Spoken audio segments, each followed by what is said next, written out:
Clowns are scary, and so are misspelled titles, making Killer Klowns from Outer Space a chilling tale.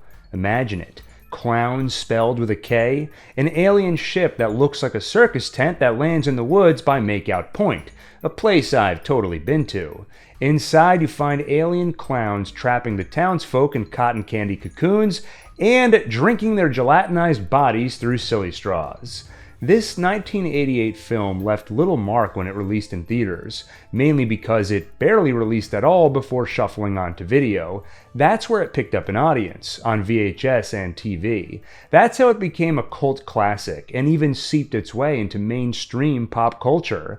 The clowns got a scare zone at Universal's Halloween Horror Nights in 2018 for their 30th anniversary, and their own maze the following year. There's even an asymmetrical survivor horror game based on the property from 2023. I have a feeling a lot of parkgoers had no idea the clowns were from a 30-year-old movie. A lot were probably just scared of the clowns themselves, thanks to the timelessly horrifying designs by the Kyoto brothers, which is honestly a great description of the movie itself. It's all about the clowns, because everything else, the story, character performances, and dialogue are, well, they're what you'd expect from a sci-fi horror B-movie. What makes this B-movie special is the level of talent and creativity that went into the technical aspects. Stephen Charles and Edward Kyoto are talented effects artists. Outside this movie, you might have seen their work in Elf, where they supervised the stop-motion animation, or more recently, they did the stop-motion for Marcel the Shell with Shoes On. If Clowns were a typical B-movie, you'd walk out thinking the effects were lame and the concept underutilized. But here, every angle you can imagine, every clown trope you can think of is rendered practically and filtered through horror for your viewing displeasure. If you have coulrophobia, the fear of clowns, now would be the time to turn this video off. Or keep watching. You are here to be scared, aren't you? The movie starts in 80s fashion with 80s fonts and an 80s theme song by the Dickies. Don't you miss theme songs that explain the entire plot of the movie? The song also sets the absurd comedic tone, which honestly the title already does on its own. Initially they were just going to call it Killer Klowns, but thought that made it sound too much like a slasher. So they added From Outer Space, which just tells you everything you need to know. Meet grizzled Officer Curtis Mooney, played to perfection by John Vernon. This is definitely the best performance in the movie, at least by a human character. No surprise, because the actor was asked to do something he'd done before and was good at. Play the authority figure, just like he did as the Dean in Animal House, Mayor in Dirty Harry, or Principal in Pinky, Elmira and the Brain, or Admiral in Pinky and the Brain. I miss the 90s. Also meet Bob McReed, played by Christopher Titus in his big screen debut. Remember that show Titus? I miss the 2000s. Bob makes his way to Makeout Point with a bag of beers. There, people are making out, drinking, and doing all sorts of disgusting things, when a giant clown shows up. But it's just the top of an ice cream truck, driven by the notorious Terenzi brothers, always pranking folks and just generally up to no good. They're based on the Kyoto's actual friends, the Terenzis. Many of the characters were not only named after real-life friends of theirs, but shaped after their personalities too, including the main character, Mike Tobacco. Tonight, the Terenzi brothers are trying to woo a couple of ladies. You said we could have all the ice cream we wanted, but you didn't say anything about parking. What kind of girls do you think we are? Damn, another bust for the Terenzi brothers. By the way, check out this girl on the left who keeps looking at the camera. The Kyotos chalked that up to local talent and said it was the best take they had. Honestly, part of the movie's charm is the DIY energy. It's easy to cut them slack when you know how scrappy a production it was. Having a better night than the Terenzi brothers, Mike Tobacco and Debbie Stone, presently kissing under the night sky, when suddenly that sky is brightened by the arrival of, what is it? Maybe Halley's Comet? That's what the local farmer surmises and figures if he gets there first, they'll be rich. He grabs a shovel and heads off. And as he walks out the door, check out the prop master who didn't manage to get out of the shot after handing off the shovel and lantern. Once Farmer is in the woods, the shot was filmed outside, but the circus tent is actually a matte painting. They first shot the woods with half the negative exposed, then they rewound the film and photographed the painting with the other half exposed, an old-fashioned way of splicing live action with artwork. When the farmer approaches the tent, we switch to an indoor set in a warehouse where they recreated some of the trees, then used boat sails with backlighting to create the illusion of a circus tent. Movie magic. After spotting that shooting star in the sky, Debbie wants to go check it out too. It'll be an adventure. So Mike agrees to put on pause whatever disgusting plans he had for them in the back of his vehicle on top of that raft. They head for the woods. Okay. None of this really matters, it's just setting up the structure. This is a riff on sci-fi horror of the 50s. Specifically, they had The Blob in mind, the original from the 50s, not the remake, which came out the same year as Clowns. Like Clowns, The Blob starts with a guy and gal spotting a shooting star while busy at Lover's Lane, a place I've totally been to. I forgot I already used that one. Farmer reaches the crash site and finds a circus tent? I love the circus. Maybe we can get us some free passes. You can tell the Kyoto brothers had a high opinion of small-town farmers. While Farmer looks for the ticket booth, a clown opens a hole in the tent and grabs the dog with a net. When the farmer notices his dog missing, he's upset. He punches the tent, but instead of fabric, his fist strikes something hard. He grabs the strings holding up the tent, but it's actually an electrified cable. Then it shows up, a freakish clown speaking an alien language.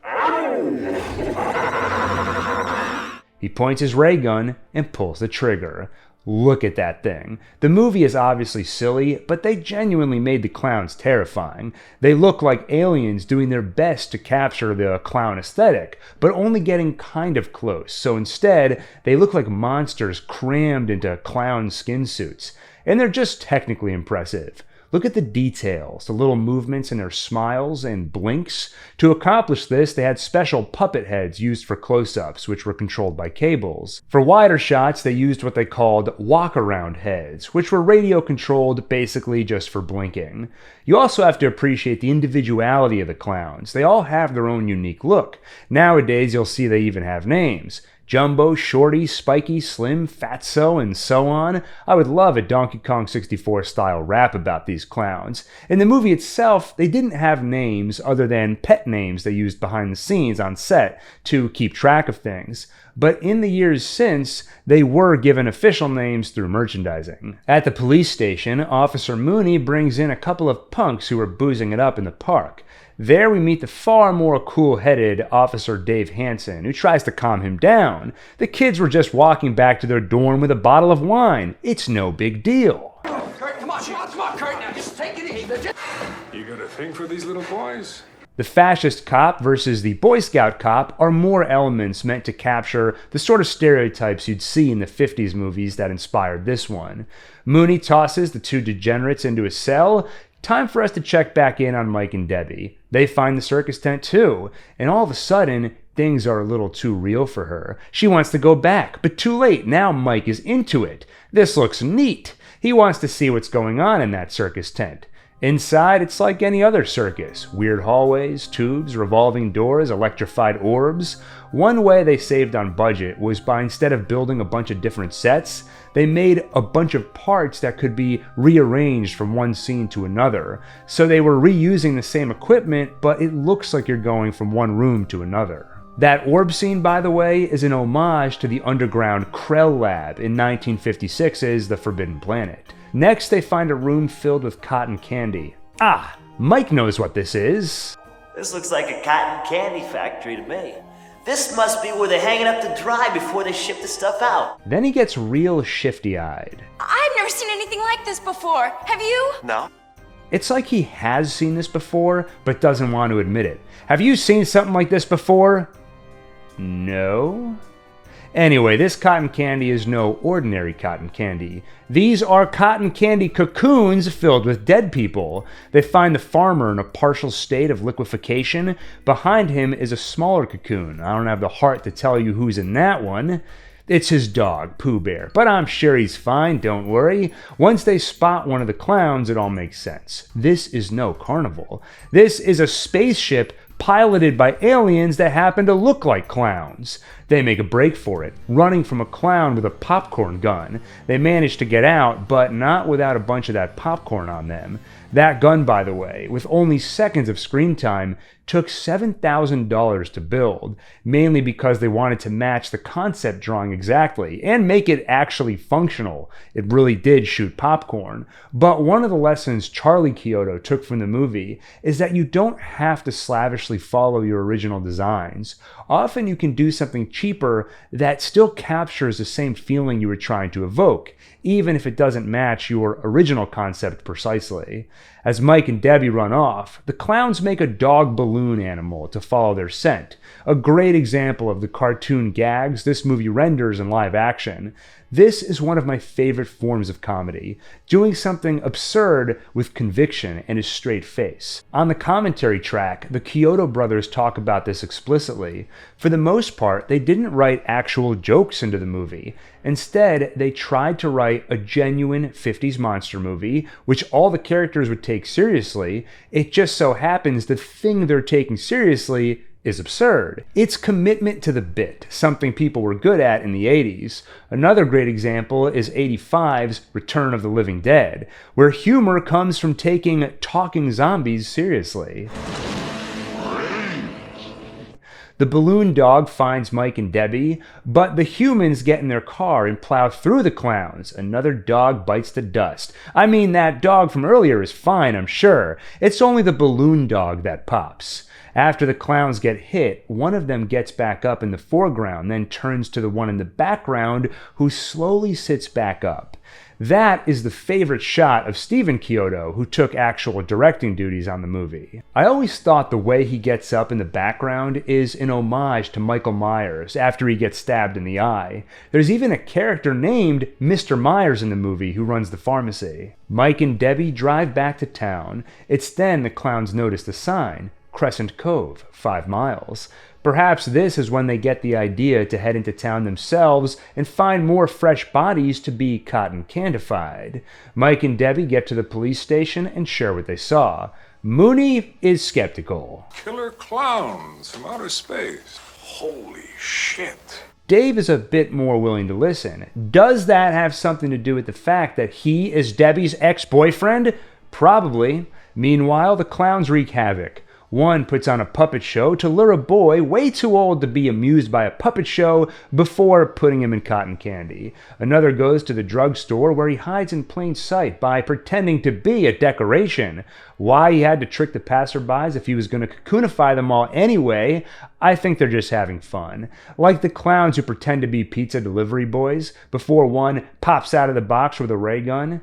Dave takes Mike and Debbie in his cop car, but he won't put her in danger. It'll be up to the boys to investigate the alien clowns. He drops her off at home before heading off with Mike. When they arrive at the clearing, no circus tent.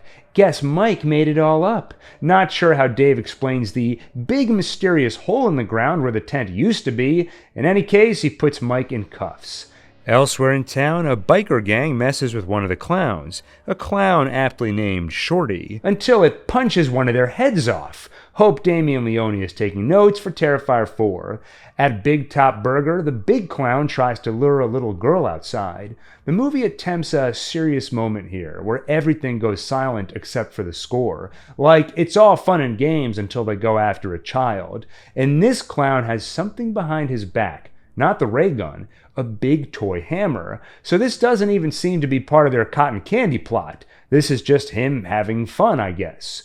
But before the admittedly not very bright girl can get outside to the obviously menacing clown, her mother stops her. Next, Mike and Dave check out Makeout Point, but find everyone gone, and in their vehicles, cotton candy residue. Suddenly, Mike's story doesn't sound so crazy. Bob McReed, he was up here tonight with me and Debbie. Those are his glasses. He's dead. Though Mooney still isn't buying any of it, despite the phone that won't stop ringing with townsfolk complaining about Killer Klowns folk. He even gets a call from Mr. Myers at the pharmacy where that clown is still causing problems. piling up a bunch of stuff on the counter I can only assume he has no plans on actually paying for, including Bugs Bunny vitamin C. I've always been more of a Flintstones vitamin guy myself. Elsewhere in town, a man driving down the road notices a strange driver nearby, one who looks like an alien clown. Perhaps even stranger, the clown's car is invisible. This scene was actually the impetus for the whole movie. Stephen Chiodo tried coming up with the scariest thing he could think of, and decided it was, quote, driving down a lonely mountain road in the middle of the night and having a car pass me by, only to realize there was a clown behind the steering wheel. According to his interview with SF Gate, his brothers egged him on. What if the car was invisible? What if he was floating there with a menacing grin? And what if he only looked like a clown but was actually an alien? This was also originally intended to be the opening of the film, and the character who gets driven off the road is Joe Lombardo, which would have made an earlier line make more sense, because Mike and Debbie actually find a second body on the ship. He identifies as Joe Lombardo. Who, Debbie? Who's dead? Joe Lombardo, he's dead. The clown in the invisible car rams the other driver off the road, then laughs in Alien Clown. Back home, Debbie takes a shower. But first, some of that popcorn falls off her clothes and starts crawling around on the bathroom floor. Good thing I didn't see this movie as a kid. I had a food issue where if a particular food reminded me of anything weird, I couldn't eat it. Spaghetti reminded me of worms. Cereal was like small bugs. Cream cheese was the same color as skeletons. And if I'd seen this, popcorn would be out too. And I loved popcorn.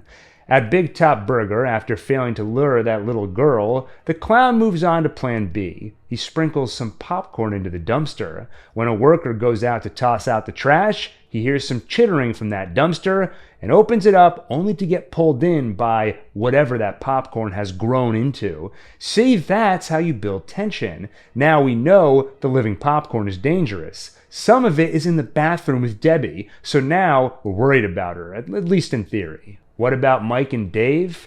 While they drive around, they spot one of the clowns near a crowd waiting for the bus. That clown makes some shadow puppets on the wall. Here's my favorite. One shadow takes the form of a T-Rex and swallows the crowd. You have to appreciate the sheer variety of clown gags in the movie. It'd be easy to get repetitive, just one cotton candy cocoon after another. But a movie like this lives or dies by the fun it can extract from the bizarre premise, by showing you things you've never thought of and never thought you'd see, especially not in live action. Living popcorn, killer shadow puppets, it's a 1-2 punch of insanity. After watching the clown shadow puppet a bunch of people into his bag, Dave tries to drive into him, but the clown jumps straight up into the air and seemingly disappears. It's then Dave is finally ready to call it in. He tells Mooney that it's all true. There are clowns and they are killing people. Nonsense. It's all pranks. They're all just trying to drive Mooney crazy until he leaves the force. Well, to that he says this. Well, it's going to take a hell of a lot more than a lame prank like this to get Curtis Mooney to throw in his badge, so fuck you! Over. Ah, never change, Mooney. Also, this is directly inspired by the cop from The Blob. I know what you guys are trying to do.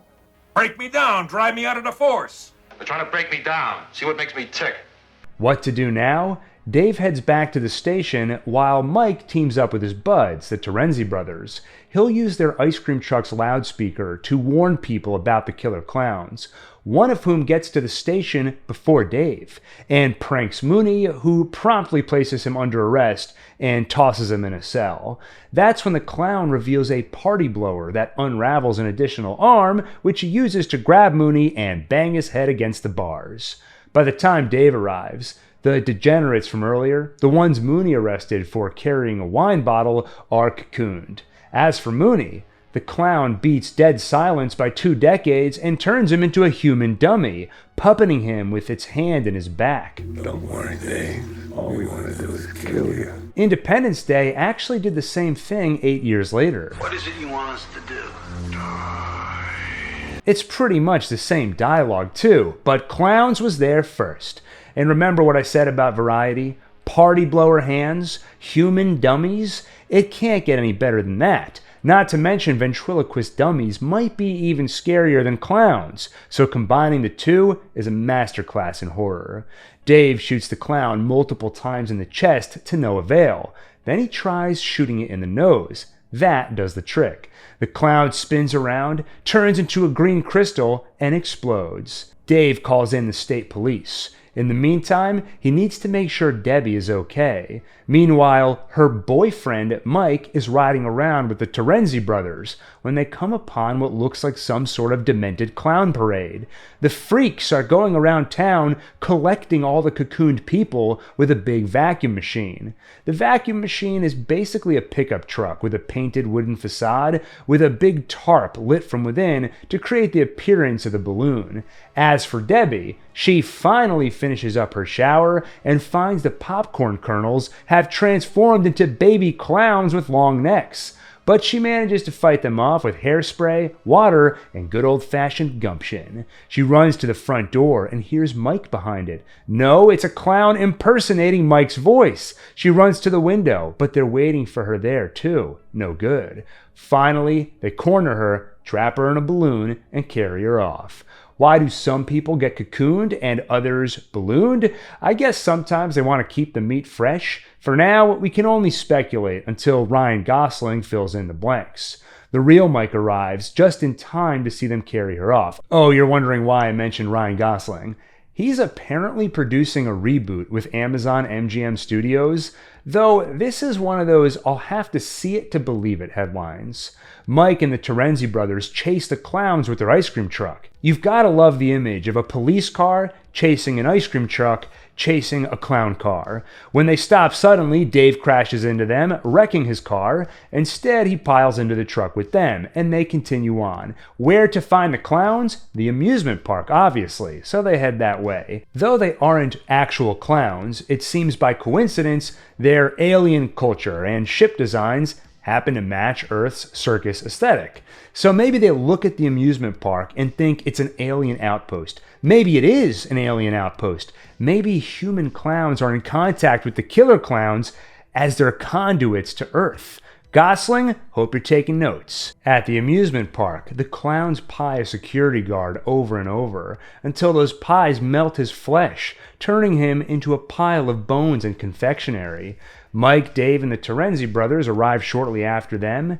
As they make their way onto the ship, they have some pretty interesting conversation, speculating on the nature of the aliens. Maybe they aren't actually clowns, but some kind of animal from another world that just look like clowns. Maybe they are the ancient astronauts that came to Earth centuries ago, and our idea of clowns just comes from them. Maybe they're from a dying planet and came here for a new home. Or maybe they want humans for dissection and study. The theory I like. They're just cruising through the galaxy and stopped here for a bite to eat. Hopefully, Gosling leans into the weird ideas, investigating how the clowns tie into our ancient history and origin as a species. Like Prometheus, maybe forget that idea. Once you see smoke, they've transitioned from the park funhouse into the actual ship. As they make their way through it, the Terenzi brothers fall into a ball pit, where a couple of lady clowns are hanging out, and one of them inflates her balloons. Of course, in reality, the brothers simply fall to the floor, and back in the other shot, they're still lying there. They're off camera, so you can't see them, but when Mike turns around to look for them, he does kind of trip over one of them. Mike and Dave find the cotton candy room, now filled with cocoons, where they're forced to hide while a big clown drinks gelatinized human. This is the silly straw scene, and my personal introduction to this movie.